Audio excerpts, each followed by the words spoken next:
Friends, welcome to Viji cooks. இன்னைக்கு நாம ஹோட்டல்ல கிடைக்கிற மாதிரி சாஃப்டான சப்பாத்தி ஈஸியா எப்படி செய்யறதுன்னு பார்க்க போறோம். நான் சொல்ற டிப்ஸை ஃபாலோ பண்ணி பாருங்க. அப்புறம் டெய்லி நீங்க சப்பாத்தி தான் செய்வீங்க. வீடியோட எண்ட்ல ஒரு சின்ன டிப்ஸ் சொல்லிருக்கேங்க, அதை மிஸ் பண்ணாம வீடியோவை ஃபுல்லா பாருங்க. ஃபர்ஸ்ட் ஒரு பவுல்ல கோதுமை மாவு 1/2 கிலோ எடுத்துக்கோங்க. தேவையான அளவு உப்பு சேர்த்து மாவோட நல்லா கலந்து விடுங்க.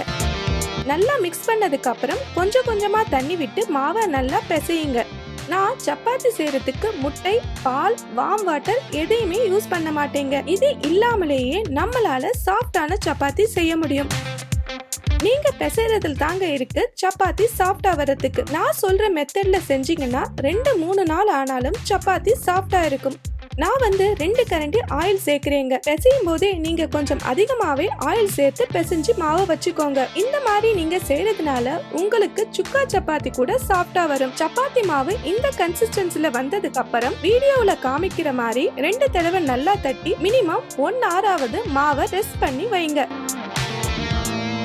இப்ப நாம பிசைஞ்ச மாவுல ஒரு சின்னதா உருண்டை எடுத்து திரட்டி ஒரு பவுல்ல மைதா மாவு கொஞ்சமா எடுத்துக்கோங்க. அதுல சப்பாத்தி மாவை ஃப்ரண்ட் அண்ட் பேக் டிப் பண்ணிக்கோங்க. இது 1 டைம் பண்ணா போதுங்க.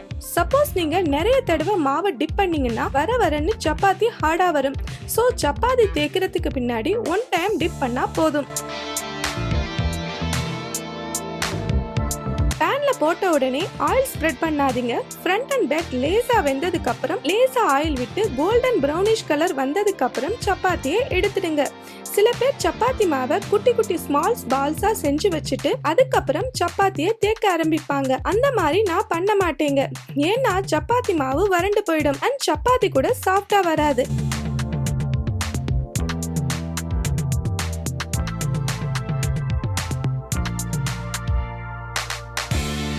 இந்த மாதிரி தின் அண்ட் சூப்பர் சாஃப்டா சப்பாத்தி வரணும்னா சப்பாத்தி தேய்க்கும் போது ஒரு தடவை ஃப்ரண்ட் அண்ட் பேக் தேய்ச்சி மாவை நல்லா திருப்பி சப்பாத்தி தேய்ங்க. சப்போஸ் பூரி கட்டையில மாவை ஒட்டிச்சுன்னா மாவை தூவி தேய்ங்க.